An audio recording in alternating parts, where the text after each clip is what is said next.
Hello, dear investor, not only dividend investor, but also capital gains investor, because I'm analyzing another tech stock, and this tech stock was really heavily beaten by the stock exchange. It is the stock price dropped around 80% from all-time high. And anyway, I think that the business model is solid. So let's have a look at Block, formerly known as Square. My name is Thorsten and I'm the founder of Dividend Stocks Cash, right? Still on Black Friday sales, by the way. And we invest into solid stocks, into quality stocks to profit from long-term capital gains and growing dividends as well. With Square, you can only profit from capital gains. Most investors, I think, profit from capital losses. Okay, let's go. Here's still the trade desk. The trade desk I analyzed in my latest video. And we now go check Square. Square, what's the business model? The business model is they try to enable small merchants to accept payments, electronic payments, for example, using the credit card. But today they make much more. They already have, by the way, more than 4 million merchants in their ecosystem. And merchants can not only pay right now, so they can also do the controlling, they can do marketing, they can get credits, and they can even administer their stuff with this. So the Block is, for example, also competition to much bigger companies than automatic data processing. But okay, not so much, because Block is for very small or smaller companies, and automatic data processing has larger customers. The Block does more than only to please their merchants, but they also try to please the normal customer, like you and me. How do? They do it with the Cash app. And here we see the segments. There is a blue one, and there's a blue one, and there is a green one. And the green one represents the Cash app. And with the Cash app has more than 54 million monthly users, monthly average users. More than 54 million people use this. And you can send money, like you know, from these PayPal apps and so on, to your friends. You can save money there, get some interest today. Today we get interest, yoo-hoo. And you can invest. You can buy crypto and stocks, and ETFs. You can take a credit if you want, and you can even do tax with Cash app. So the Cash app is super popular. And what Block tries to create is an ecosystem. And they want to create this ecosystem. So for example, if you pay your merchant with the Cash app, then you get a little bit of discount if the merchant is also customer from Block. So it's a good business model, and it makes sense to me until it helps and has benefits both to merchants and customers as well. So let's look at the quality check, and you see that we they make profit, not loss, at least if you look at the adjusted earnings. If you look at the reported earnings, then we have losses right now. The same case as for the trade desk. By the way, I should link the video, the trade desk, if you did not watch it, and it's a must-see. The main difference between adjusted earnings and reported earnings is due to stock-based compensations, it's called. So they pay their employees with stocks. And this is cash neutral, so they don't really pay cash by doing so. You can see it if you look at the operating cash flow right now. It's basically the same as the adjusted earnings. It's the operating cash flow, and it's not so you see that there's no cash outflow. And it's okay. There's just a dilution of the earnings per share matrix.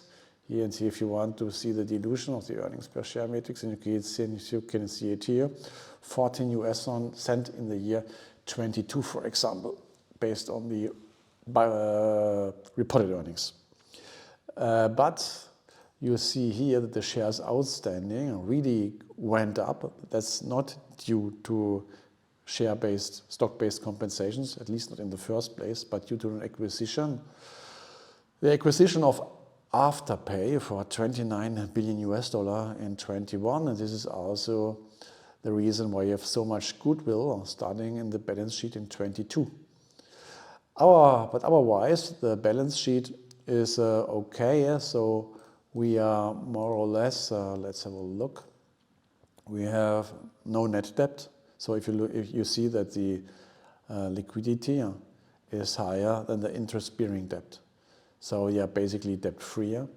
And they have positive cash flow, which translates into positive amortization power here, which is the same as cash flow. Amortization power equals free cash flow minus dividends. Because you don't pay dividends, the free cash flow is as high as the amortization power. Amortization power because they could use this money to reduce their debt if they wanted to. Okay, so you see that it's okay. Balance sheet is nice. They are profitable. Their margins are a little bit lower.